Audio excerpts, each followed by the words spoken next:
ya lo sabes, ya sabes que no te van a prestar a los jugadores. Y decían, no vas a jugar porque no trabajaste conmigo. Pues. Cuando América Necaxa, no, sabes que los hermanos menores, no, o sea, los hermanos menores, sabes las patadas que te metían en la cancha. Aquí en México está muy de moda que si tú pones argumentos, les dicen pretextos.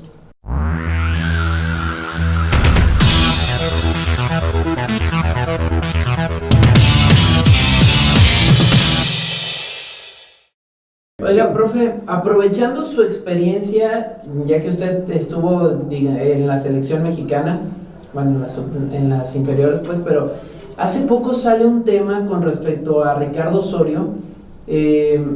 Vaya, parece ser que lo está buscando Hacienda por no haber pagado impuestos, etcétera, pero tenemos entendido que... ¿Ricardo Osorio o el profe Osorio? Juan Carlos Osorio, tiene razón, discúlpeme, gracias por la corrección. Juan Carlos Osorio lo está buscando Hacienda por 15 millones de pesos que se adeudan, pero bueno, lo que genera toda la polémica es que se dice que él no trabajaba directamente para la federación, que su patrón era un outsourcing. ¿Eso se viene manejando de siempre? ¿Le pasó a usted o usted trabajaba directamente para la federación? No, eso me parece que se implementó con esa nueva administración, cuando 2015 por ahí. Con ¿cómo le llaman? Decio de María y... Creo que fue el último año que estuvo Decio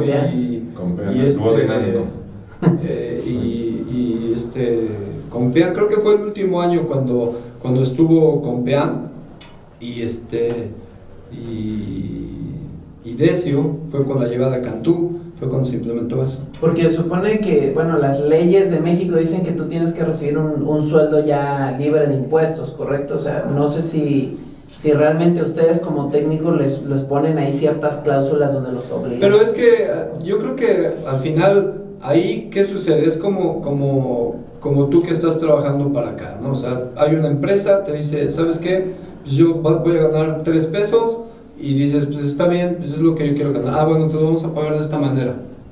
Tú lo que quieres recibir son tus 3 pesos. Claro, o sea, eso a ti no te interesa, y yo creo que ahí lo que sí tienes que estar de acuerdo es que, mejor, más que de acuerdo, es decir, bueno, ok, si tú como wherever empresa, como tipo que me estás contratando, sí, nada más me das mi retención y punto. Y listo. Yo creo que eso es la única responsabilidad que tiene que tener el entrenador o el jugador, es esa parte. Hacerse cargo. Porque al final, bueno, el fútbol yo creo que es un apartado distinto a muchos de los trabajos, ¿no? O sea, digo, empezando porque cuando todo el mundo descansa, tú estás trabajando, además de toda la semana, ¿no? Entonces, tu parte fuerte es sábados o domingos, ¿no? A diferencia de un trabajo habitual, ¿no? ¿Cuáles son tus días de descanso? Por lo menos sábado o domingo seguro. Entonces, yo creo que así como esa diferencia, se marca lo otro. O sea, si ¿qué es lo que tú quieres? No estás generando antigüedad, por ejemplo, claro, que era una de esas circunstancias que yo creo que desde el las principio... prestaciones. Exactamente, no generas un tipo de prestaciones, pero bueno, al final, al ser, y lo dejo muy claro porque es atípico el trabajo, ese tipo de condiciones, pues realmente tú no las estás peleando, no estás peleando una antigüedad, ni mucho menos. El puesto es tan atractivo que... Tú agarras y dices, ¿sabes qué? Esto es lo que yo quiero ganar, libre de impuestos, o sea, el 35% al jugador o al entrenador le hacen así, chic, chao, y entonces ya cuando tú si esos 3 pesos ya son lo que tú querías ganar, quitándole el 35%, tú te quedas tranquilo. Entonces volvemos a lo mismo, la responsabilidad real del entrenador o del jugador es que sea mes con mes, o sea cada 6 meses, o sea al año, mis retenciones de Hacienda. Profe, ¿a usted cómo le tocó lidiar regresando al tema de selecciones cuando usted estaba, cómo le tocó lidiar con aquellos clubes que no prestaban jugadores? Por ejemplo, sobre todo en torneos panamericanos, centroamericanos, preolímpico, que pues como estaba en competencia, como estaba la liga, pues no prestaban. Es que ese escenario en el proceso olímpico, desde el momento en que Héctor González decidió ponerme ahí, ya lo sabes, ya sabes que no te van a prestar a los jugadores. Bueno, entonces, aquí el punto es, ¿qué haces en ese sentido para que tus equipos funcionen? Yo creo que esa es la pregunta básica que los entrenadores que tomen ese proceso, porque mucha gente dice, y se fija nada más en el último proceso del Flaco Tena. O sea, el último proceso, las fechas se acomodaron para que ese equipo llegara así, mira, aquí jugando. Después no se da de esa manera, o sea, los tiempos de los no han empatado, no se han vuelto a acomodar así las estrellas para que esos equipos tengan ese tiempo de trabajo y esos torneos que habría que exigirle a los equipos que se pongan más la camiseta. Es que hay dos versiones para eso siempre, y a veces la prensa, a veces en su afán de ver una selección ganar, dice, bueno, es que ¿dónde está, no? Y yo me voy al ejemplo de Macías, ¿no? ¿Tú crees que le hizo falta a León? Sí, pues yo creo que sí, sí, por supuesto. Entonces, yo lo dije desde un principio. De hecho, le iba a preguntar eso, o sea, si estuvo bien la selección en aferrarse a esperarnos. Yo lo que creo en ese sentido es que debe de haber ciertas instancias y se debería de estipular cuándo sí se puede ya prestar un jugador o cuándo no. Sí, porque para que te llegue 24 horas antes de que arranques el torneo no es tan factible, ¿no? Pero entonces viene todo un proceso de trabajo, que es lo que yo digo. O sea, si tú ya sabes que no te van a prestar a los jugadores, bueno, entonces vamos a armar una selección competitiva, porque hay muchos jugadores de la edad que sí, no están jugando en primera división, pero tienen perfil de jugadores de primera división. Entonces tú ves la selección panamericana que jugó y dime, entiendo que no estuvo ni Bozo, ni los muchachos de Monterrey, no, Macías, Lainez, sí, el Lebet. Exactamente, pero dime si no era una selección competitiva en nombres. No, claro. Todos, claro. O sea, entonces, es atractiva, te digo, claro, no hay evidentemente, si tú le agregas ahí un Macías en la delantera, le agregas por ahí un mejor lateral, que yo digo que estaba bien cubierta, entonces, un Rodríguez, ¿no? Que le hubiera hecho muchísima falta. Pero, te digo, entonces, ¿qué haces con eso? Bueno, entonces vas tomando un equipo como el que está tomando Jimmy Lozano y después le vas metiendo en fechas FIFA a esos jugadores que habitualmente no te van a prestar, pero no puedes agarrar y decir, sí, no puedes agarrar y ponerte la clásica, no, pues es que de esos entrenadores de antes, ¿no? Que ibas a selección nacional y llegabas a tu equipo el jueves y decían, no vas a jugar porque no trabajaste conmigo. O sea, entonces, claro. ¿Con quién le tocó? ¿Con quién le tocó? A ver, diga un nombre. No, me tocó como entrenador. Ustedes sí, de los jugadores, ¿no? O sea, entrenábamos de lunes a miércoles con estos jugadores y después cuando regresaban, pues sus fichas, ¿no? Oye, si te soltamos el jueves para que jugaras ese fin de semana, sí, pero el entrenador dijo que no había trabajado conmigo. Y yo digo, pero si no sabe que eres seleccionado nacional, o sea, entonces, pero bueno, entonces, te digo, yo creo que ese proceso es así. Sin duda hay que establecer unos buenos parámetros para que no se vean tan afectados los clubes también, porque al final son de los clubes. Y si eso agregas que las fechas FIFA no amparan torneos como Centroamericano, como Panamericano o como el mismo Olímpico, pues todo se vuelve más complejo. Pero es que luego los dueños son los primeros en exigir resultados. Es que ese yo creo que tendría que ser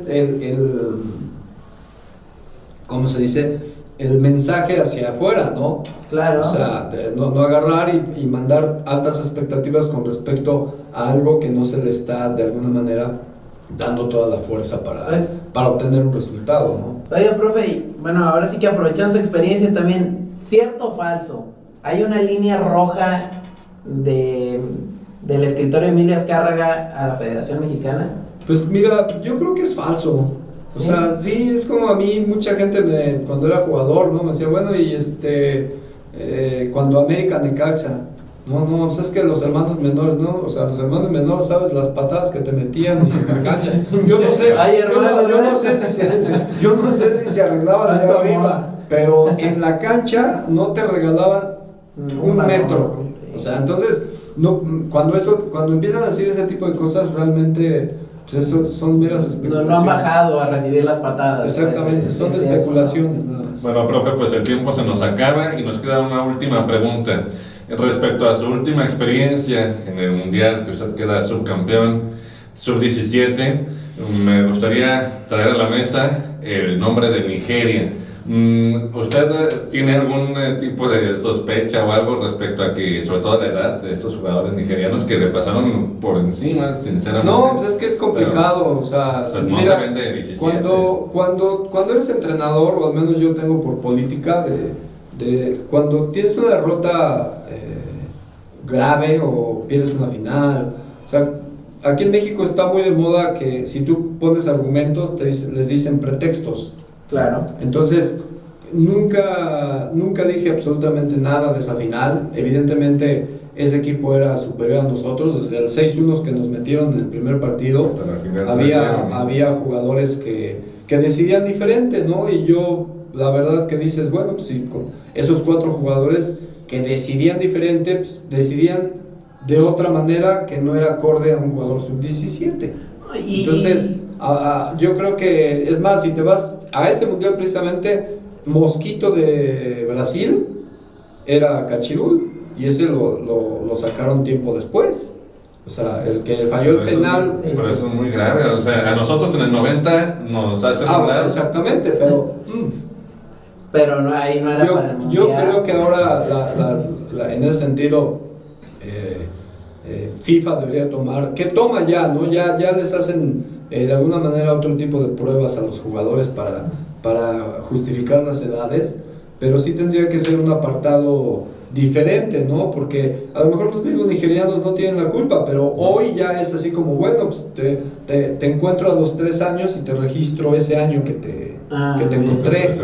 O sea, porque así era, así haces, ahora espero que ya no, pero los censos que en teoría hacía Nigeria eran un poquito de esa manera. Entonces llegaban a comunidades, o sea, y decían, bueno, a ver, de este tamaño para acá, son de tal edad, se viene para acá, sí. Por estatura, ¿no? No, eso es me parece que dentro de esa, esa anécdota, creo que tiene algún tipo de realidad, ¿no? Al final a nosotros en ese partido, te digo, sí había por lo menos 4 jugadores que decidían diferente y no decidían como un sub-17, y esa es la diferencia realmente futbolística cuando tú te enfrentas a jugadores jóvenes con jugadores de experiencia. Oiga, profe, ya rápidamente, ahora sí, antes de cerrar, con respecto a la jornada, nosotros, por ejemplo, hemos estado viendo en este arranque de torneo que los técnicos tienden ahorita mucho a justificarse con el arbitraje, con las cosas extracancha, y por ejemplo usted ahorita dice que cuando le pasa eso contra Nigeria usted prefirió no decir nada. ¿Cree usted que está haciendo falta autocrítica en este momento en los entrenadores del fútbol mexicano? Pues mira, la liga es diferente, ¿no? Y digo, al final te digo, yo nunca hablo del arbitraje. Creo que el arbitraje uno le debe de ayudar, y ese debería ser el mensaje de los jugadores para facilitarle el trabajo a los árbitros. Entonces, yo creo que también son como tendencias, ¿ves? O sea, hoy, el otro día escuchaba por ahí una narración, ¿no? Y es una tendencia de que te hacen así, te caes. Sí, ya cualquier contacto es falta. Sí. O sea, de hecho, yo ayer lo publicaba en redes es sociales. Fútbol. En el fútbol vas a chocar, va a haber golpecitos, golpezotes, va a haber mucho contacto, y no todos los contactos son faules. Entonces, por ejemplo, el árbitro, aquí en México en particular, y te lo digo porque el arbitraje en México es muy de ese estilo. Entonces llegas a una competencia en Europa, en Sudamérica, donde te meten el pie y te lo ponen acá, no te van a marcar nada. Entonces, por ejemplo, fíjate, esa es una diferencia que cuando estás compitiendo a nivel internacional, tú le tienes que hacer consciente al jugador. Entonces, el tema de quejarse del arbitraje, yo creo que es parte de lo mismo. Lo que sí pasa, y yo creo que sí no puede ser justificable por ningún lado, es que teniendo una herramienta como el VAR, aún así te equivoques. O sea, eso sí. Eso es, sí, yo creo que ahí se tiene que mejorar muchísimo, ¿no? el otro día, y hace rato hablábamos, ¿no? De la expulsión de Cavallini, o sea, es de risa, o sea, porque, pues, ¿qué le marcaron? ¿Peligro de gol? Esa fue la marcación. Peligro de gol. Le marcaron peligro de gol. Para mi gusto, la falta que dicen que no es falta. Es que es un contacto normal, o sea, él llega primero. jugada, ¿no? Él llega primero. Tienes un tipo que pesa 100 kilos contra un tipo que pesa, la Chávez, ¿cuánto pesará? Como 80. 80, pues son 20 kilos de diferencia, pues rebotó como mosca, o sea, y no fue foul. Entonces, yo creo que, te digo que acá lo que se tiene que seguir mejorando es la herramienta y los criterios que tiene el VAR para ciertas jugadas. Pero cuando y dependen del árbitro totalmente, ¿no? Pero cuando pierdes un partido, más allá de si el arbitraje te favoreció, te afectó, creo que debe de haber también ahí un poco de autocrítica y no quitar un resultado que no te podías llevar. Creo que tiene que tener mesura el entrenador.